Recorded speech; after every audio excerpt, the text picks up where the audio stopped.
What's going on? Angela Montañez here. So I wanted to come to you guys today and just talk about how I'm feeling about the campaign season, the election season, what has been happening over the past couple days, and just how I'm feeling about it and its relation to health and what is really going to be happening really soon, you know, with the new healthcare reform and everything that's going on. And I really wanted to address it because it didn't seem fair for me to just continue with business as usual and just say, hey, you know what, I'm just going to post fitness videos, or I'm going to post nutrition content, or I'm going to tell everybody to, you know, to focus on your juicing and your blending and your nutrition and your fruits and your veggies, when we are in a climate right now, we are in this type of energy, this environment, you know, this atmosphere that is really tension filled and is really going to affect a lot of people moving forward and their health plans for themselves and their family,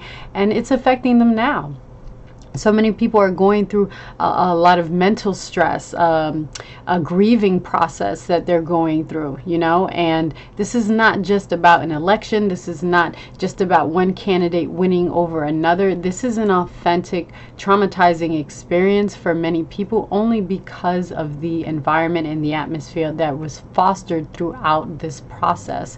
So I wanted to come to you guys today not to just discuss ways that you can become healthier or fitter, but to address the importance that this campaign season and election season have had on our lives moving forward. And so I'm going to be looking at my notes as well, so if I don't look directly at you guys, don't hold it against me. So we're currently very stressed, right? We're very stressed as a nation, as a people, as women, men, minorities, young and old. This type of stress is very unhealthy, and it would be wrong of me to continue on with my videos, like I said, as if it's business as usual and nothing in this world has changed, because so much has changed. I felt that from a healthcare standpoint, it's important for you guys to understand what changes may occur for you and your family moving forward. These changes are going to dictate all of your health decisions moving forward, and it's imperative that you understand them. In this video, I'm only addressing a small portion of the new reform, and we'll try to make more videos on other segments of Donald Trump's healthcare reform plan. So I'll also put a link to the new healthcare reform plan below, and wherever else I can put it. But it's crucial for you to understand the plan and to plan accordingly for you and your family, which is why I'm going to enter it as well, so that you can read more on your own. So part of Trump's healthcare reform plan is to reduce the number of individuals needing access to programs like Medicaid and Children's Health Insurance Program. He says we will need to install programs that can grow the economy and bring capital and jobs back to America. He also says the best social program has always been a job, and taking care of our economy will go a long way toward reducing our dependence on public health programs. Now, mind you, you know, best social program has always been a job, but many people have jobs, and many people's jobs are not paying enough. Maybe people have larger families. Maybe the living expenses, especially in New York, are just kind of outrageous, you know? And so sometimes I think when it comes to these healthcare reforms, certain things are really not taken into account that are realistic. One of the things I thought about was, what about the atmosphere and environment he has created surrounding this campaign season? Do you think it will be easy for minorities, LGBT, women in general, and people of color to have access to some of these job opportunities? Is that going to be realistic? Because many of the behaviors, of the actions that we've seen from people, from people who are not people of color, you could say Caucasian people, you can say even Latin people. There are some, I'm Puerto Rican, okay? There were many Latin people that I find that were Latin people who were white Latin people, and some of the comments I've been seeing are just outrageous. They're crazy. They're insane. And I think to myself, that's because they didn't have their Negro wake-up call. Let's just put it out like that.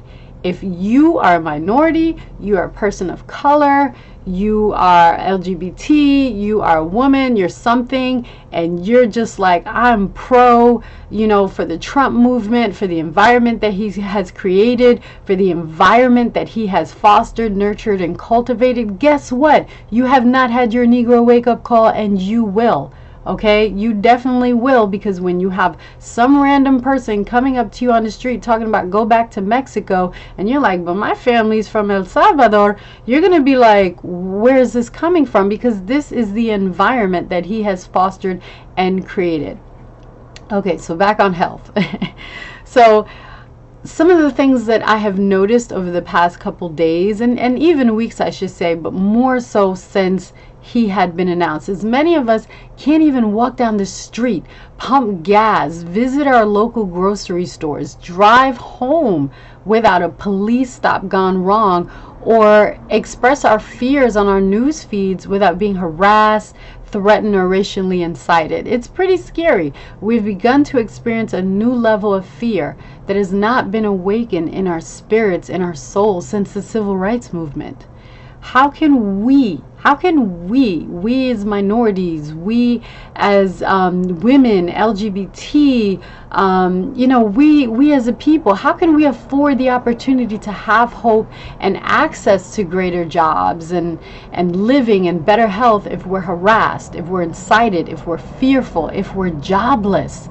How can we do that? How is that possible, especially if some of the places, some of the CEOs, some of those that hold job opportunities in their hands are fierce Trump supporters and have what's the word? They have co-signed to this environment, to these ideologies, to this rhetoric of his that he has incited. And they co-sign to this. So how can we have access to these jobs and these opportunities and to become healthier when we have these variables that come into play, and we have these blocks and things that become obstacles that we have to get over and move with and try to flow with? How can we focus on providing better health to our loved ones when we are now in survival mode? How can we decide to take care of our economy when the descendants of the very people that enslaved our ancestors and are in fact mixed themselves, but they don't want to hear that. They do not want any of us in this country and are inciting rage against us. So how do we do that, Mr. President-elect? How do we do that? How do we focus? How do we just say, okay, for those of us that don't have jobs, how do we just go out and do that when there's so much coming at us right now? And also, I'm a chronically ill person. I've been chronically ill since I was a child. Okay, what about the chronically ill? What about the disabled, the dying, the children that have drank the sugar-filled Kool-Aid that America has made more affordable than bottled water? What about the families of children who are battling cancer, and many of their resources are used toward hospital bills and alternative medical resources? Are they not inclined to receive any aid from a public health program? How is this going to work? And that's why I feel it's important for you guys to have a link to this new healthcare reform plan, to read it thoroughly, to read it through, and just really decide, how is this going to help you and your family moving forward, especially if you have a chronic illness, a family member has a chronic illness. You have to think about these things, You can't just say we're going to make America great again, and the very health, the very fabric of your life, which is your health, is in jeopardy. The very fabric of your life, which is your family members' health, your daughter's health, your son's health, your father's health, all these, all these people in your family, How are you going to say we're going to make America great again if your health isn't even great, if you haven't even managed that, So for me, this is not just an election, people. This is not just about an election. This is about your life. This is about my life. This is about our lives. I'm not angry that Hillary lost. I'm not, okay? I'm not angry that Hillary lost, and I'm not angry that people voted that some people voted for Trump. I'm not angry because it is your right to vote, just like it's my right to vote. So I'm not angry that you exercised your right to vote. Not at all. I'm just scared. I'm scared, I'm fearful, and I'm in survival mode because a billionaire with no political experience decided that he's tired of funding other people's campaigns and wanted to do the job himself. And not only that, but I'm scared because his speeches, his rhetoric, and actions have incited violent action, violent words, and sparked both fear and rage from all sides. That's why I'm scared. I'm scared because I don't only fear for myself, but for my family. I fear for myself as a black woman. I fear for myself as a Latin woman. I fear for myself as a chronically ill woman who relies on some of these public health programs to offset what I cannot afford.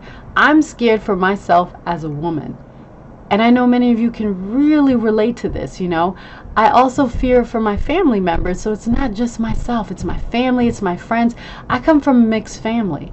I fear for my Polish Puerto Rican cousin who appears very white. He looks very white. And I fear he will venture into an area or situation and someone will only see the color of his skin and take their fears out on him or judge him. I fear for my 80-year-old uncle, who someone may view as an old white man with malicious intention and not know his sweetheart. I fear for close friends and family that do not look like me. I fear for them.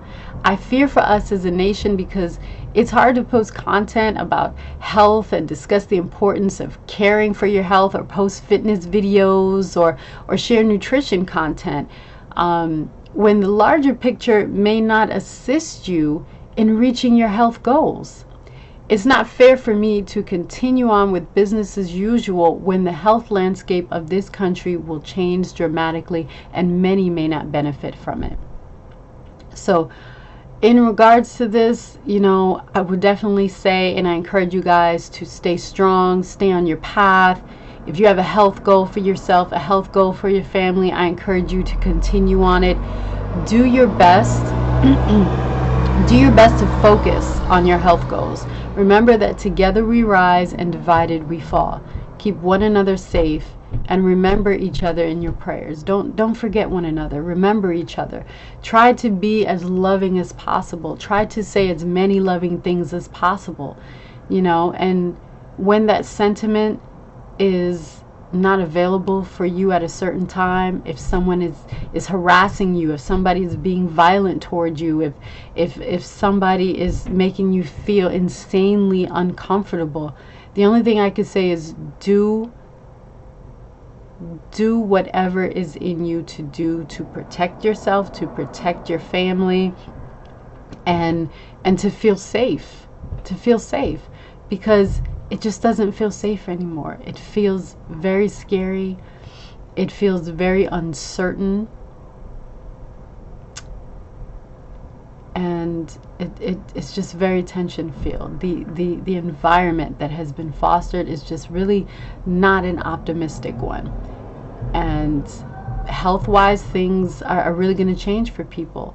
I definitely encourage all of you, look at the new healthcare reform plan and see what that's going to mean for you and your family, and ask as many questions as possible. So stay strong, guys, and I'll see you in the next video.